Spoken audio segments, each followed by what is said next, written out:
जादो जी के छुटहा करले पिया मकई दुर्लभ जादो जी के छुटहा करले पिया त कहतिया तमारी मानिए बाबू साहेब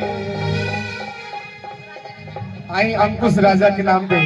20 रुपया कहे पर रविंदर भैया तमारी मारिए बाबू साहेब बजाउर गेहूं लसर ले बिया आई कहे बा 1 2 3 4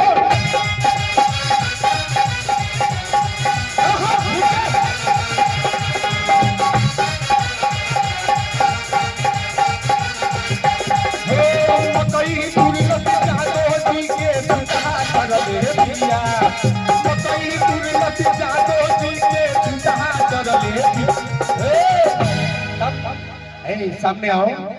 हाँ यहाँ बैठो तमारी मारी ये मन्नू भैया मन्नू यादव जी तमारी मारी ये मन्नू बाबू राउर गेहूं कर देवी तमारी मारी ये मन्नू बाबू राउर गेहूं कर देवी मकई दुर्लभ जादो इनके छुटहा कर देविया मकई दुर्लभ जादो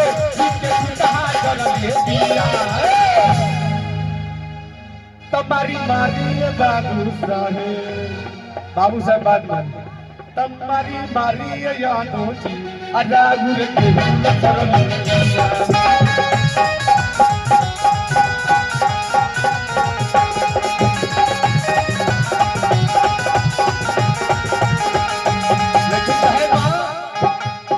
प्रखंड हो या जिला हेलो प्रखंड हो या जिला बहुत जने कहते नहीं यादव जी से हिला केहू कहता बबुआने से हिला केहू कहता पासवाने से हिला लेकिन